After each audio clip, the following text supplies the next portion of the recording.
السلام عليكم ورحمة الله.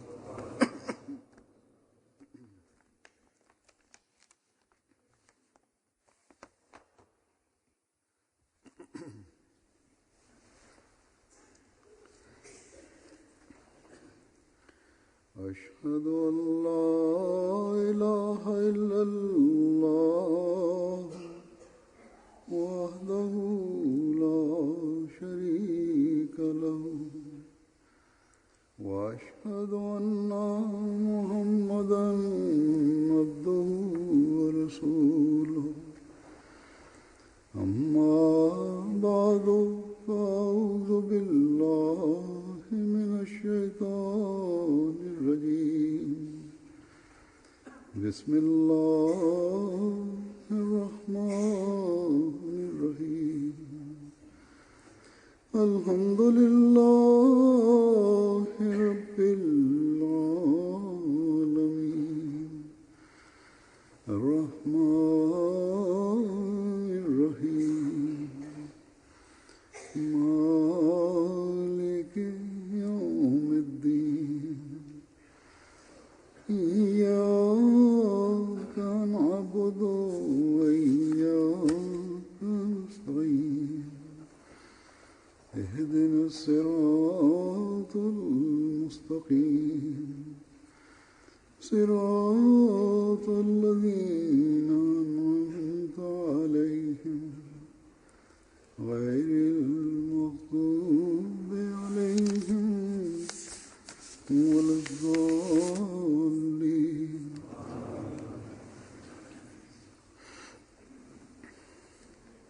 Bismillahirrahmanirrahim. Alifa mtukufu ayyadahullah ta'ala bin Asal Aziz anasema kwamba leo ni tarehe 27 ya Mai, na kama kila mwanajumuiya anajua kwamba tarehe hii ya leo katika jumuiya, baada ya kufariki kwa Sayyidina Ahmad alayhi salatu wassalam, nidhamu ya uhalifa ulianza. Na kuhusiana na siku hii ya leo katika jumuiya, siku hii inasherekewa kama ni siku ya uhalifa au ni siku ya kusherekea kutimia ahadi ya Mwenyezi Mungu na bishara ya Mtume Muhammad sallallahu alaihi wa alihi wasallam, na vile vile kuhusiana na ujaji wa Sayyidina alayhi salatu wassalam, bishara iliyotolewa. Tunamshukuru Mwenyezi Mungu siku hii ya leo kwamba Mwenyezi Mungu alituokoa katika kutawanyika na kupotea, na alitufanyia kuwa kitu kimoja. Kuhusiana na hii tunaahidi hii pia kwamba kwa ajili ya kuimarisha nidhamu ya uhalifa na kwa ajili ya kuendeleza nidhamu hii ya uhalifa, tutakuwa tayari kwa ajili ya kujitolea inshallah. Historia ya Jumuiya Ahmadiyya ya miaka 108 ni shahidi juu ya kitu hiki, kwamba kwa ajili ya kutimiza ahadi hii, kizazi baada ya kizazi kingine kwa kuonyesha imara kiliendelea kujitolea. Mwenyezi Mungu siku zijazo pia atamjalia kila mwanajumuiya ambaye yupo katika jumuiya watajiunga na jumuiya siku za usoni inshallah. Mwenyezi Mungu atamjalia ataendelea kutimiza ahadi hii. Sayyidina alayhi salatu wassalam alieleza lengo la kuja kwake ni kuleta wanadamu karibu na Mwenyezi Mungu na kutimiza haki zote za Mwenyezi Mungu, na vile vile kuwakumbusha watu ili watimize haki za wenzao wanadamu. Katika kitabu kiitwacho Al-Wasiyat pia Sayyidina alayhi salatu wassalam kwa kutupatia bishara ya uhalifa,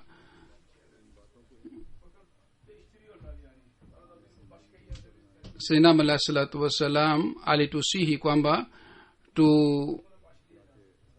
tufanye juhudi katika maisha yetu. Sayyidina alayhi salam anasema katika Al-Wasiyat kwamba ikiwa nyinyi kwa kikamilifu mkiinama mbele ya Mwenyezi Mungu, na waambieni sawa na amri ya Mwenyezi Mungu kwamba nyinyi mtakuwa taifa lililochaguliwa na Mwenyezi Mungu, basi nyinyi muheshimu heshima ya Mwenyezi Mungu na mukiri umoja wa Mwenyezi Mungu, si kwa maneno tu bali kwa vitendo vyenu pia, ili Mwenyezi Mungu pia aendelee kuwajalieni neema zake na baraka zake na fadhila zake. Amesema muipukane na tabia ya husuda na muwatendee watu kwa huruma na mufuate kila njia ya mema. Haijulikani kwa njia gani nyinyi mtapokelewa na Mwenyezi Mungu na mtakubaliwa na Mungu. Basi Hazur anasema ikiwa tukiendelea kuimarisha umoja na kushika umoja, na tukiendelea kuwahurumia wengine, na tukiendelea kujiunga na nidhamu ya uhalifa katika hali hii, maendeleo yote kwayo Mwenyezi Mungu alimwahidi Sayyidina Ahmad alayhi salatu wassalam, tutaendelea kushuhudia katika maisha yetu kwamba ahadi zote zile zimetimia. Hazur anasema kwamba kwa kupata bishara hii ya Sayyidina alayhi salatu wassalam alitubashiria. Sayyidina alayhi salatu wassalam anasema kwamba msidhani kwamba Mungu atawapoteza nyinyi, ni begu iliyopandwa na Mwenyezi Mungu ardhini. Mwenyezi Mungu anasema sasa begu hii itaota na itakuwa na itatoa matawi yake katika kila sehemu mpaka itakuwa mti mkubwa sana. Hazur anasema basi hakuna shaka ndani yake hii kwamba jumuiya iliyoanzishwa na Sayyidina alayhi salatu wasalam, jumuiya hii itapata maendeleo kwa sababu hii ni ahadi ya Mwenyezi Mungu. Kila mmoja wetu anatakiwa achunguze hali yake kwamba sisi kwa ajili ya kuitimiza haki za Mungu na haki za wanadamu tunafanya nini. Dunia inatuchunguza. Mwenyezi Mungu ametupatia jukumu hili kwamba tuimarishe umoja wa Mwenyezi Mungu, sisi wenyewe tuwe karibu na Mungu, vile vile tuilete dunia hii karibu na muumba wake.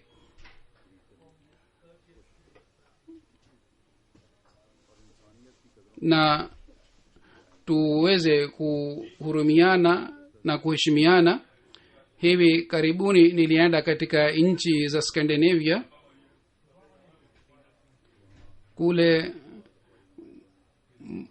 waandishi wa habari kadhaa na vile vile wasomi wengine waliniuliza swali hili kwamba malengo yenu ni nini. Niliendelea kuambia hawa wote kwamba malengo ya uhalifa na jumuiya ni yale kwayo Mwenyezi Mungu alimtuma Sayyidina Ahmad alayhi salatu wasalam, na malengo yale ni haya kwamba kumleta manadamu karibu na Mwenyezi Mungu na kwa ajili yake kufanya juhudi sana, na vile vile kutimiza haki za ubinadamu. Na zaidi hii sisi hatuna malengo mengine, kwa sababu siku hizi katika dunia hii ya leo tunaona kwamba dunia inaendelea kumsahau Mwenyezi Mungu, na kwa kawaida kwa jina la huduma ya binadamu wanafanya huduma, wanatoa huduma kwa ajili ya kuzingatia masilahi ya nafsi zao. Kwa sababu ya hii utulivu unakosekana na nchi hazipatani. Kwa sababu ya hii katika zama hii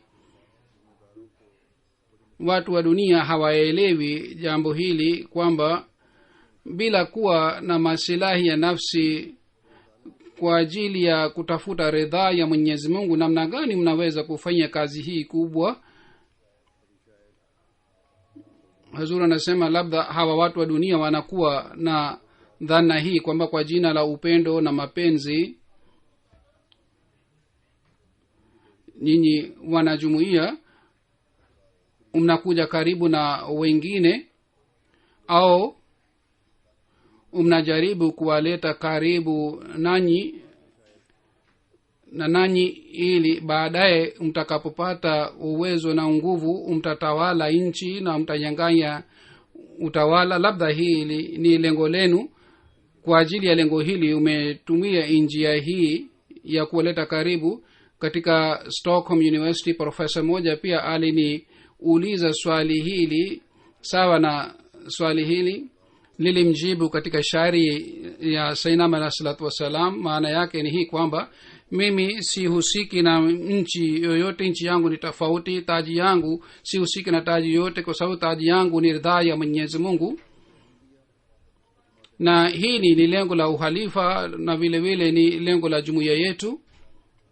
Hazur anasema katika safari hii kwa fadhila za Mwenyezi Mungu, katika media nilifanya interview wakati wa funguzi wa Malmo, msikiti wa Malmo katika Denmark na Stockholm. Kulikuwa sherehe mbili zilizofanyika. Katika sherehe hizi pia nilipata bahati ya kueleza mafundisho sahihi ya dini tukufu ya Islam, na vile vile nilipata bahati ya kueleza mfano mwema wa Mtume Muhammad sallallahu alaihi wa alihi wasallam na mifano mema ya mahalifa wa Mtume Muhammad sallallahu alaihi wa alihi wasallam.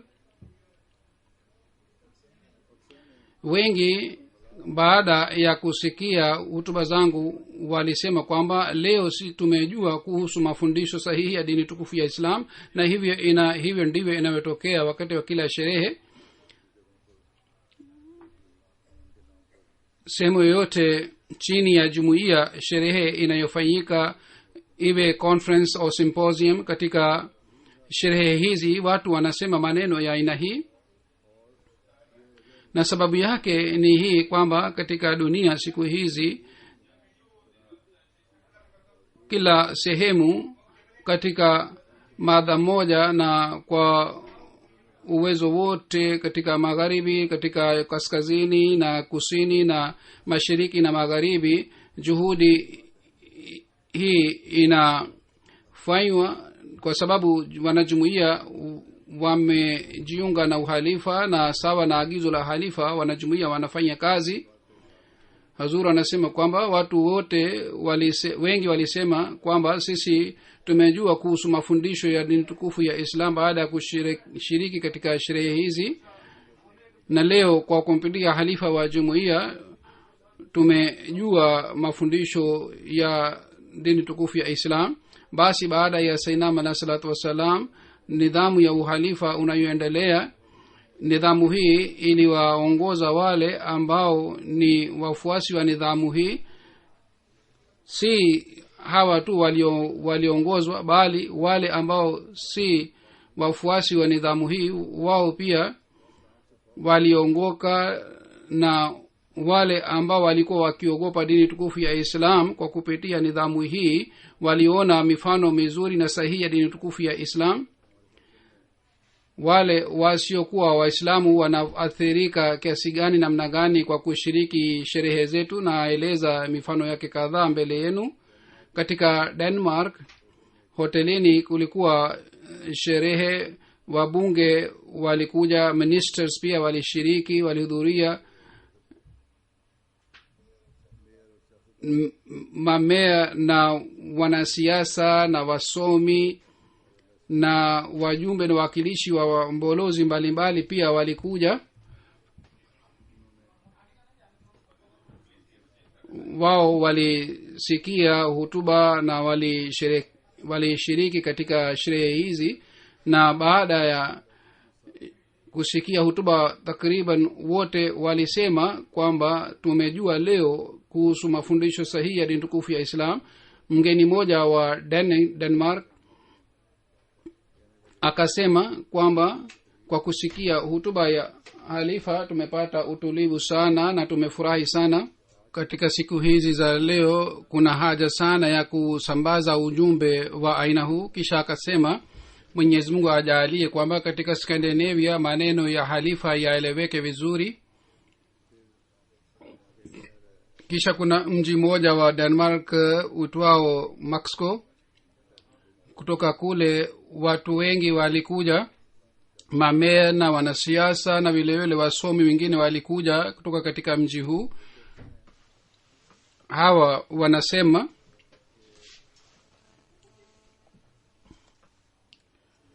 member wa council wa mji huu anasema kwamba hutuba ya halifa ilikuwa yenye athari sana. Nilifurahi sana kwa kujua kwamba waislamu malaki bila kuwa na hofu kwa ajili ya kuleta amani duniani ni kama imara duniani. Hawa ni wale ambao ni wanajumuia. Kisha mgeni mmoja akasema, baada ya hutuba watu wote walikuwa wamekaa pamoja nami, walikuwa wanazungumza kwamba wao wameelewa leo mafundisho sahihi ya dini tukufu ya Islam. Watu walikuwa wanasema kwamba jambo hili ni lenye furaha kwamba Islam imeelezwa kwa njia hii nzuri. Hasusan watu wa Denmark wanajua sehemu moja tu ya Islam. Wao hawajui kwamba katika Islam kuna makundi mbalimbali ambayo yanataka amani. Akasema sawa na maoni yangu, ni muhimu niseme kwamba wageni wote walioshiriki katika hafla hii leo watarudi kwa imani mpya. Hazur anasema katika Denmark ambapo msingi wa chuki uliwekwa wakati walipochora picha ya mtume Muhammad sallallahu alaihi wa sallam, niliwaambia wakati ule kwamba kwa sababu ya hii chuki itaenea zaidi, amani itaharibika na maangamio tu yatapatikana na hamtapata kitu kingine chochote. Na wao walikiri kwamba jambo hili ni sensitive sana kwa ajili yetu, kwamba tuzungumze kuhusu tukio lile, lakini jinsi uliotuelezea sisi tumeelewa vizuri sana mada hii. Mgeni mmoja akasema, baada ya hutuba hii ya leo ushauri wa watu, maoni ya watu yatabadilika kuhusu Islam. Na akasema sasa mimi kwa ajili ya kuelewa Qur'an tukufu nimepata Qur'an tukufu, na baada ya jioni hii ya leo nimejua kwamba nilikuwa sina elimu ya kutosha kuhusu Islam. Sasa nitasoma Qur'ani tukufu. Halifa mtukufu anasema kwamba kama nilivyosema, kutoka Naxco watu wengi walikuja. Hawa watu baada ya sherehe walipokuwa wanarudi, baada ya kurudi, mgeni mmoja aliniandikia kwamba tunakushukuru sana. Anasema sherehe hii itakumbukwa kwa maisha mzima na nitakumbuka kama ni kumbukumbu ya maisha. Anasema kutoka Copenhagen mpaka Naxco katika basi ilikuwa mazingira ya aina fulani. Watu wote waliendelea kuzungumza kuhusu sherehe hii na kila mmoja aliafiki juu ya hii kwamba tumetumia siku hii ya leo vizuri na tumejifunza mambo mengi sana. Mwandishi wa habari alieleza maoni yake hivi kwamba nimejifunza mambo mengi na hutuba ya halifa imenilazimisha nifikirie kuhusu Islam, hasusan kuhusu hii kwamba picha ya Islam inayoelezwa katika media ni tofauti na mafundisho sahihi ya dini tukufu ya Islam. Akasema kwamba mimi siwezi criticize hutuba ya halifa kwa sababu hutuba yake yote ilikuwa kuhusu mapenzi na upendo, na kitu hiki ni ufunguo wa amani. Kisha akasema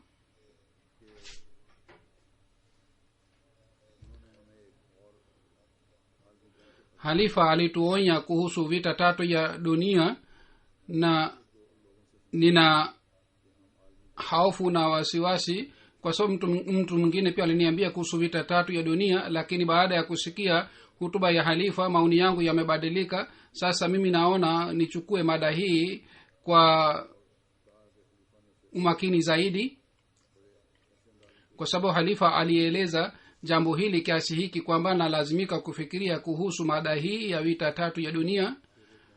Kisha mgeni moja ni mwanamke ambaye anaeleza maoni yake hivi kwamba yoyote aliyosema halifa, kwa kusikia hii tumelazimika kufikiria. vile vile halifa alituelezea picha ya mustakbali, alituonya kuhusu vita tatu ya dunia, na vile vile alisema kwamba tunalazimika kuleta amani duniani. Kisha mwanamke mmoja mgeni alisema kwamba nilikuwa sijui kuhusu Islam, lakini yoyote niliyosikia ilikuwa ujumbe wa amani na upendo. Nimejifunza kwamba islam, mafundisho ya islam ni haya kwamba tunatakiwa tulinde dini zote za dunia. Mgeni mmoja akasema kwamba nilikutana na mtu ambaye alithibitisha katika hutuba yake kwamba picha ya islam inayoonyeshwa katika media ni tofauti. Mimi kwa kusikia hii hali ya moyo wangu ulibadilika. Nilikutana na mtu ambaye aliniambia kuhusu jihadi, na yoyote aliyosema kuhusu media na kuhusu mafundisho ya dini tukufu ya islam niliathirika sana kwa kusikia hutuba yake. Kisha mgeni mmoja akasema halifa alizungumza kwa kupitia Qur'ani tukufu. Hii inaonyesha kwamba yoyote aliyosema si maneno yake, bali maneno yake yalikuwa juu ya ukweli. Akasema katika Ulaya waislamu wanaweza kushirikiana na wengine na hii nimepata kwa kusikia hutuba ya halifa, kwa sababu halifa alisema kwamba islam si dhidi ya mila za watu. Kisha akasema kwamba nikisema ukweli ni huu kwamba watu wa Denmark wanaogopa sana kwa sababu ya vita inayoendelea katika nchi za Arabuni, lakini leo tumejua kwamba yoyote inayoendelea kule katika nchi hizi si kosa la Mtume Muhammad sallam au dini yake, bali hawa wamebadilisha dini yake, wameharibu dini yake na mafundisho yake. Mwanafunzi mmoja wa chuo anasema nilielewa vizuri hutuba ya halifa. Jinsi aliyoeleza mafundisho ya islam yalikuwa wazi sana, na mafundisho haya ni aina hii kwamba sisi sote tunalazimika kuyafuata. Na akasema kwamba juu yangu na juu ya wasikilizaji wote, halifa alithibitisha kwamba islam ni dini ya amani na usalama, na alithibitisha kwa kupitia aya za Qur'ani tukufu, na alithibitisha kwa kupitia maisha ya Mtume Muhammad sallallahu alaihi wasallam na halifa wake. Na nilipenda sana njia hii ya kueleza, na kwa kupitia jumuiya nilipata bahati ya kuelewa islam sahihi.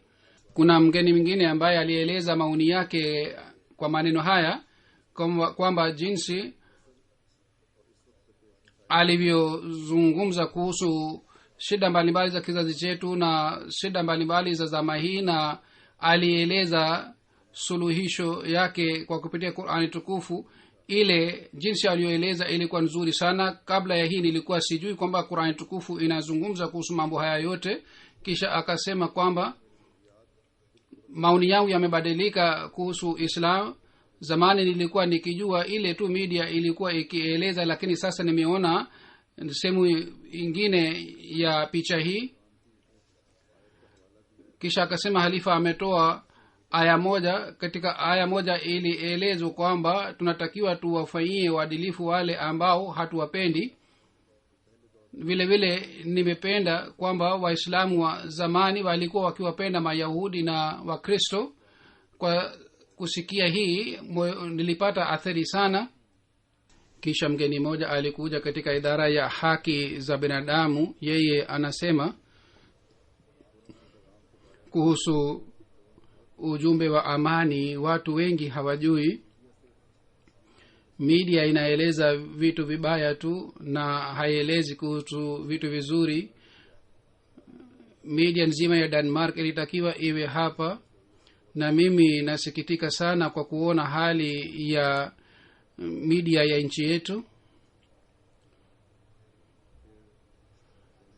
Kisha mwanamke mmoja ambaye ni wa Denmark anasema kwamba nilikuwa sijui kuhusu islam, lakini leo mimi nimejifunza mambo mengi, na nafurahi kwamba halifa ni mwalimu wangu kuhusiana na hii, na kukiri kwamba islam ni dini ya amani.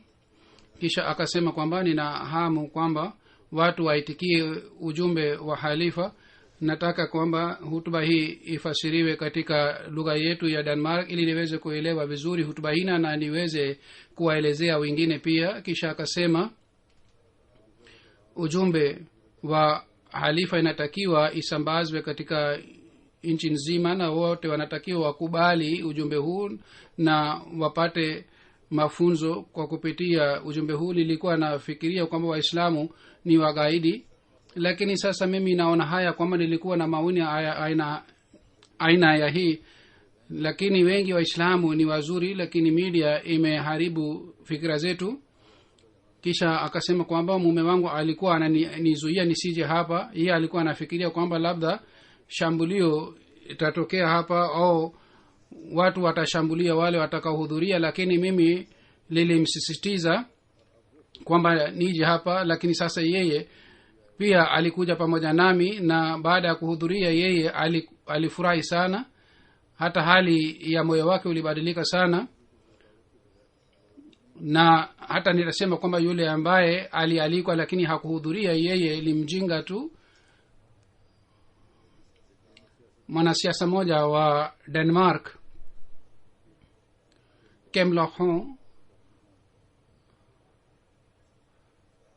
akasema hii ni safari yangu ya kwanza kwamba nimekutana na halifa, na uzoefu huu ni tofauti na uzoefu wa kukutana na waislamu wengine.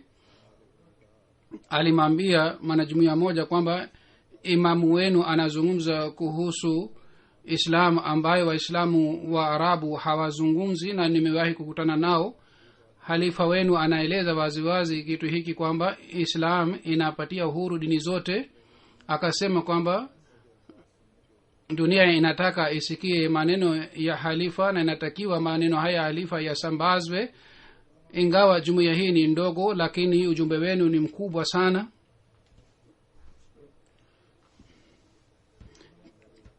Kisha akasema kwamba sherehe hii imeniletea elimu sana. Kwa mfano akasema kwamba nimejua kuhusu mtume Muhammad sallallahu alaihi wasallam na kuhusu Qur'an tukufu. Kwa mfano mtume Muhammad sallallahu alaihi wasallam aliwaruhusu wa Kristo waswali ibada, wafanye ibada yao katika msikiti wao. Mwakilishi wa ubalozi wa Marekani akasema kwamba halifa ametoonyesha uso halisi wa Islam. Watu baada ya mashambulio ya Paris walianza kuogopa, lakini halifa ameweka wazi kwamba Islam haihusiki na ugaidi huu. Islam ni dini ya amani na ujumbe wa amani. Nitamwelezea mbalozi yoyote niliyosikia hapa, na nitamwambia kwamba halifa amezungumza kuhusu uhuru wa kutoa rai na vile vile umuhimu wa kujumuika pamoja. Mwalimu mmoja wa Denmark akasema kwamba nimejifunza mambo mengi sana na nitawafundisha wanafunzi yoyote niliyosikia hapa kutoka kwa halifa wenu.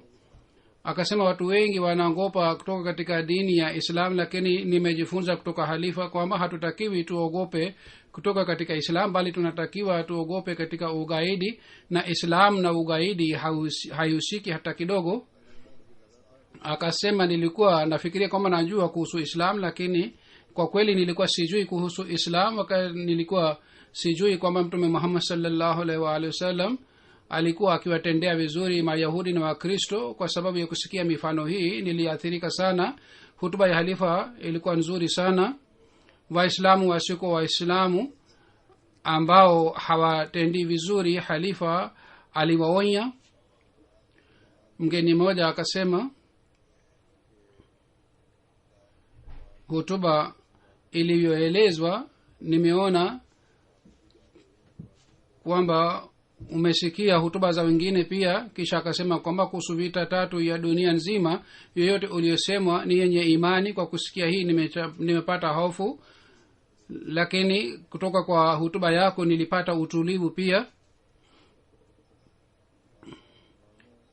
Katika Malmo pia wageni 140 walikuja wakati wa ufunguzi wa msikiti, na miongoni wa hawa walikuwa wabunge, meya wa mji na profesa wa universities na vile vile watu kutoka idara mbalimbali. Mgeni mmoja ambaye ni Myahudi akasema kwamba siku hii ya leo ni siku ya elimu kwa ajili yangu, kwa sababu nimejifunza mambo mengi kuhusu Islam. Akasema kuhusu Islam watu wana fikira mbaya na sisi tunaogopa kutoka katika ugaidi wa Waislamu, lakini kwa kusikia ujumbe wa upendo kutoka kwa kiongozi wa Islam nimeshangaa. Kisha akasema kwamba umesema tunatakiwa tumwabudu Mwenyezi Mungu na vile vile tunatakiwa tuipende na tuhurumie binadamu pia. Akasema halifa ameniambia kwamba Waislamu pia ni ndugu zetu. Kwa sababu ya hii nimeona huruma kwa ajili ya Waislamu wa Palestina na nikapata wazo kwamba hawa wote si wabaya. Hazur anasema hawakubali kosa lao, lakini angalao amekubali kwamba tunatakiwa tuwarehemu hawa Waislamu wa Palestina. mwanamke mmoja ambaye ni padri anafanya kazi hospitalini akasema nadhani kitu hiki ni sahihi kwamba katika Malmo na kutoka Ulaya watu wanaogopa kutoka kwa Waislamu na kutoka misikiti, lakini halifa kuhusu amani na kuhusu majukumu ya Waislamu amezungumza vizuri sana.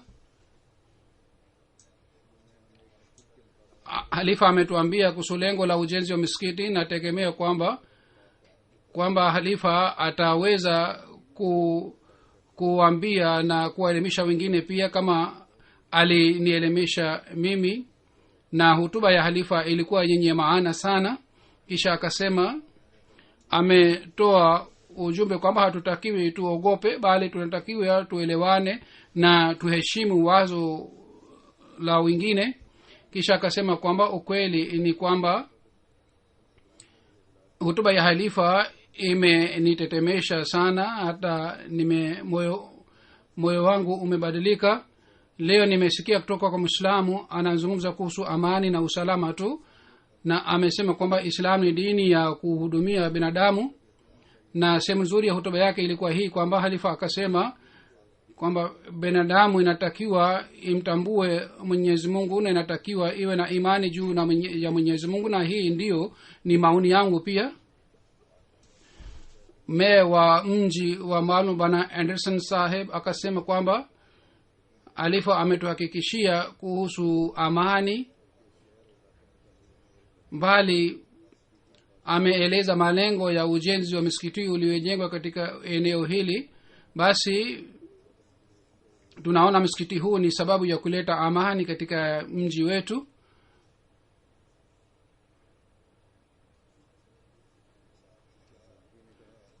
Mwakilishi mmoja akasema kwamba nashangaa kwamba wanajumuiya wenyewe wametumia matumizi yote ya misikiti ya ujenzi. Nashangaa kwa sababu matumizi haya si madogo, bali ni milioni 30 krone, ni hela kubwa sana. Kisha akasema kwamba nyinyi wenyewe umefanya kazi yote ya ujenzi, na kwa kuona hali hii nimeathirika sana. Akasema kwamba ninapoona matukio ya ugaidi naona hali yenu nyinyi ni tofauti na ugaidi.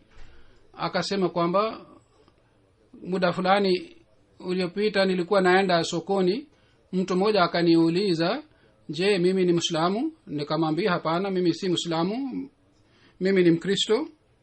Kwa kusikia hii yule mtu akasema kwamba ikiwa wewe ni Mkristo basi uende motoni. Anasema haya ni mawazo ya Waislamu, lakini fikra yenu na mawazo yenu ni tofauti kabisa, kwa sababu mambo haya hayaonekani katika wanajumuiya.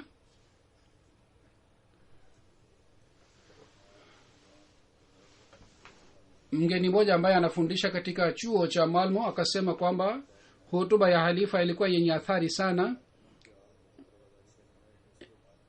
Ametoa ujumbe wa amani na upendo. Vile vile profesa wa Islamiyat katika chuo cha Malmo alikuja pale akasema kwamba hutuba ya halifa ilikuwa nzuri na yenye athari sana. Baada ya hutuba niliona kwamba watu walikuwa wanazungumza kuhusu hutuba, na kila mmoja niliona aliathirika sana kwa sababu ya hutuba. Hata wengine walisema wapewe nakuu ya hutuba ya halifa. Akasema kwamba niliona kwamba watu wote walijumuika hapa, na wale waliojenga msikiti wa Sunni pia walikuwepo hapa, Wakristo na Mayahudi wote walikuwepo hapa. Church of Scientology chief pia alikuja pale. Yeye akasema halifa aliyosema katika hutuba yake kwamba kwa ajili ya faida kubwa sana tunatakiwa tuache kando masilahi ya nafsi zetu. Nimeathirika sana kwa kusikia maneno haya ya halifa. Mtu mmoja aitwaye Michael, wazazi wake ni Polish, anaishi katika Sweden, akasema kwamba hutuba ilikuwa nzuri kwa njia zote, na katika hutuba ilikuwa ujumbe wa amani na upendo. Vile vile alieleza huduma za jumuiya zinazotolewa huko katika Afrika, shule na hospitali. Akasema kwamba nina yakini juu ya Mwenyezi Mungu, lakini hapa watu wengi hawamwamini Mwenyezi Mungu. Kwa hiyo ninaona fahari sana leo kwamba mtu mmoja amekuja katika Sweden ambaye ana imani juu ya Mwenyezi Mungu. Baada ya kusikia hutuba, siogopi Islam, bali mimi naogopa kutoka kwa magaidi, kwa sababu nimeona magaidi na Islam ni vitu tofauti. Kisha mgeni moja ambaye ni Muislamu aitwaye Hussein Abdullah Saheb kutoka Yugoslavia, yeye akasema maneno ya halifa yameniathiri sana, na naafiki pamoja na halifa yote aliyosema. Amelinda Islam kwa njia ambayo Waislamu wengine hawawezi kufanya. Amesisitiza tuwasaidie wengine na tuwahudumie wengine, na mafundisho ya Islam ni kwamba tuwahudumie watu wote, tuwasaidie watu wote. Akasema sasa mimi nina fahari juu ya jumuiya Ahmadiyya. Watu wana maoni mabaya kuhusu Islam, na hii si kazi rahisi kuondoa athari hii mbaya maoni ya watu, lakini halifa anafanya kazi hii kushinda wengine wote. Mgeni mmoja wa Sweden akasema kwamba mimi nimeathirika sana jioni hii ya leo na nimejifunza kuhusu Islam. Halifa katika dakika kadhaa amezungumza mada nyingi na amelinda katika njia ambayo sijawahi kuona katika maisha yangu. Akasema kwamba halifa alikiri kwamba Waislamu wengine ni wabaya, lakini halifa kwa kupitia Qur'ani tukufu amethibitisha kwamba hawa watu wote ni kinyume na mafundisho ya Islam. Mwanasiasa moja akasema kuhusiana na hutuba yangu, alisema kwamba katika hutuba ya halifa alisema kwamba mnatakiwa muwe na amani kutoka katika Muislamu mkweli, na wakati nilipokuwa katika sherehe ile nilijihisi nipo katika amani na usalama na katika ulinzi.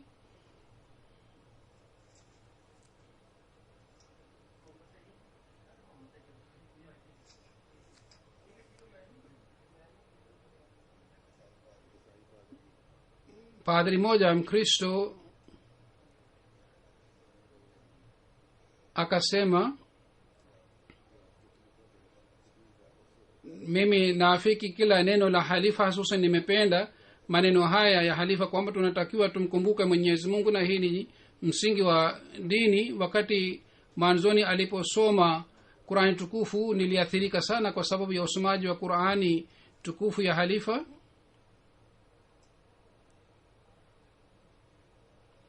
Mgeni moja akasema kwamba mimi leo nilihisi kwamba nipo katika dunia nyingine tofauti, na mada ya hutuba ilikuwa hii kwamba tuheshimiane na tusaidiane, hususan wale ambao wanahitaji msaada wetu. Kisha akasema kwamba halifa kwa kupitia Qur'ani tukufu alithibitisha kwamba dini ni swali la moyo, na alituhakikishia na wote walifaidika kama mimi nimefaidika. Mgeni mmoja akasema katika hutuba ya leo halifa amezungumza kuhusu mada mbalimbali, watu wanasema kwamba islam ni dini ya ugaidi, lakini ujumbe wa halifa wenu ni tofauti na maoni haya.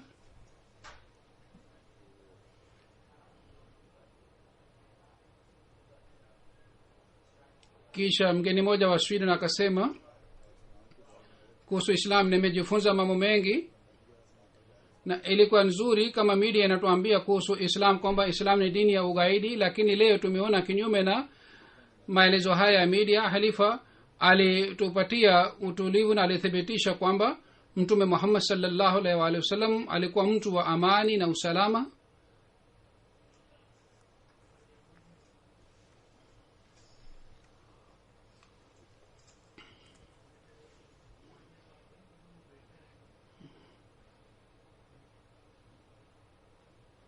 kisha mgeni mmoja akasema, kabla ya kuja hapa nilikuwa na hofu kuhusu islam, lakini yoyote niliyoshuhudia hapa niliyoona hapa ni tofauti na ile wazo langu. Ujumbe wa halifa ilikuwa ujumbe wa amani na huruma. Halifa anatufundisha kwamba tunatakiwa tupendane, na ujumbe huu ulileta athari sana juu yangu, na vile vile nilifurahi sana kwa kusikia kwamba islam inatoa mafundisho kuhusu haki za jirani.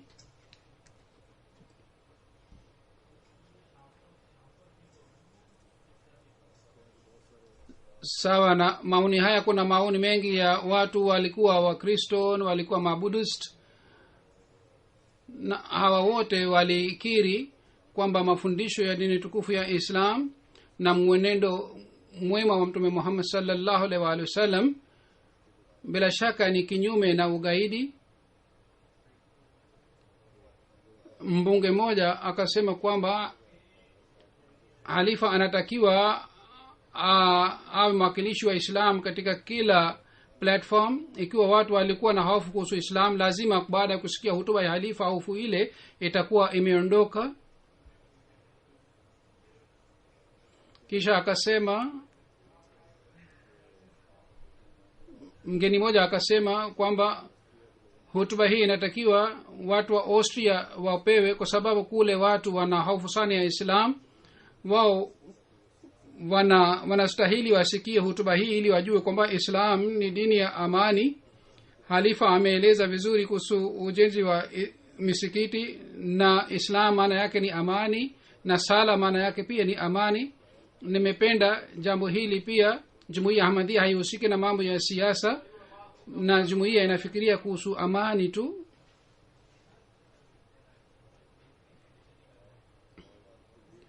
Nimeathirika sana kwa sababu ya hii wakati halifa aliposema kwamba jumuiya inataka kusaidia watu na kuondoa shida zao. vile vile halifa alisema kwamba wakati wa mtume sallallahu alaihi wasallam kulikuwa msikiti mmoja Zirar, msikiti ulibomolewa. Hii inathibitisha kwamba misikiti ni sehemu ya amani na usalama.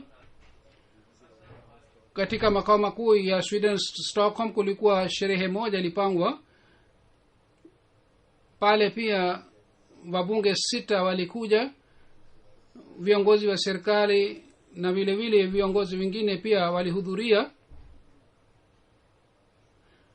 kule. Pia watu walitoa maoni yao mazuri. Mgeni mmoja akasema kwamba mimi nimejifunza mambo mengi sana leo na nimeathirika sana hata kwa kusikia hutuba hii. Mimi namshukuru halifa kwamba amekuja hapa, na ujumbe wa halifa umetukumbusha kwamba sisi tusifunge macho yetu, na ujumbe huu ulikuwa mzuri sana, na kwa sababu ya hii namshukuru halifa. Kisha mgeni mmoja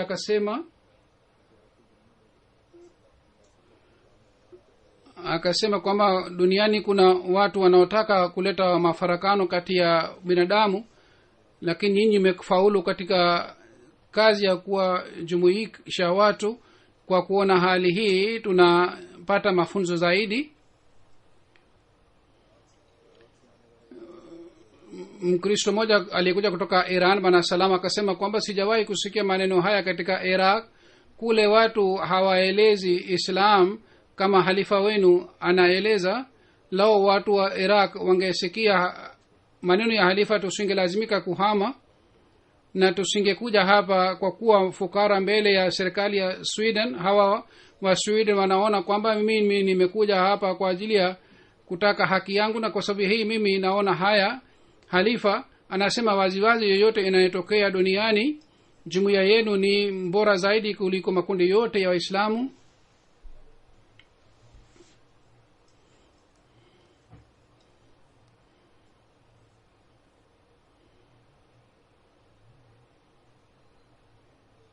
Kisha mgeni moja akasema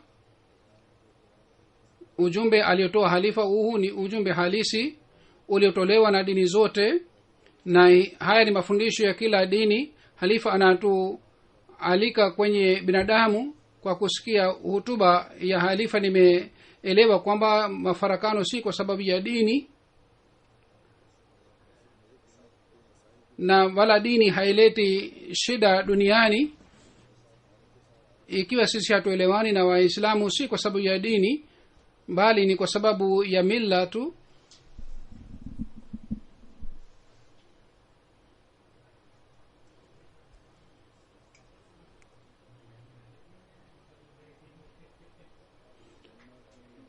Katika Denmark media electronic na print media ilieleza sana habari zetu, ilisambaza sana habari zetu. Katika gazeti la Taifa Christian Baladat, gazeti hili lilitoa sherehe iliyofanyika hotelini. Wasomaji wa gazeti hili ni 50,000.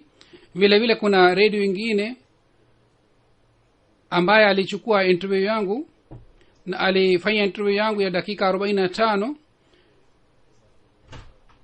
interview ile ilisambazwa kwa tafsiri ya lugha ya Denmark.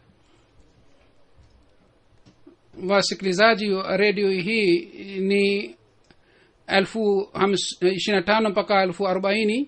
vile vile TV GRP alitoa habari. Watazamaji wa TV hii ni 2,000,000 kwa kupitia TV na media ingine takriban 3,000,000 watu walipata ujumbe wa dini tukufu ya Islam. vile vile katika Sweden magazeti mbalimbali na katika radio channel interview 6 zilichukuliwa, na katika National TV pia walitoa habari. Hivi kwa jumla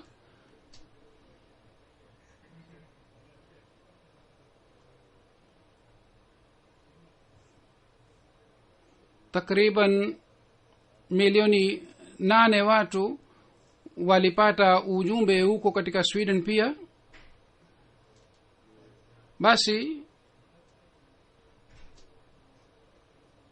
jinsi ujumbe wa jumuiya unayoendelea kufika na jinsi watu waliotoa maoni yao nilioeleza hapa, kwa kawaida kwa kusikia mafundisho ya dini tukufu ya Islam, hawa watu wamejua kuhusu ukweli kwamba mafundisho sahihi ya dini tukufu ya Islam yanatoa amri ya kutimiza haki ya Mwenyezi Mungu.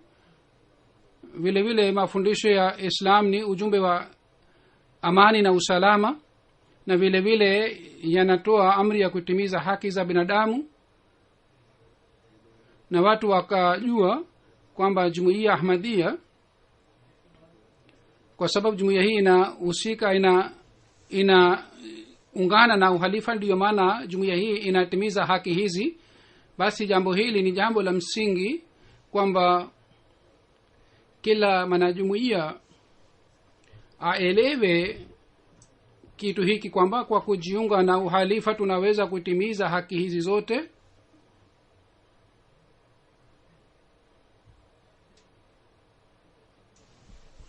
Uhalifa unaokuwa kutoka kwa Mwenyezi Mungu haubadilishi haufu ya katika amani ya wafuasi wake tu, bali unabadilisha haufu ya wasiokuwa Waislamu tu pia.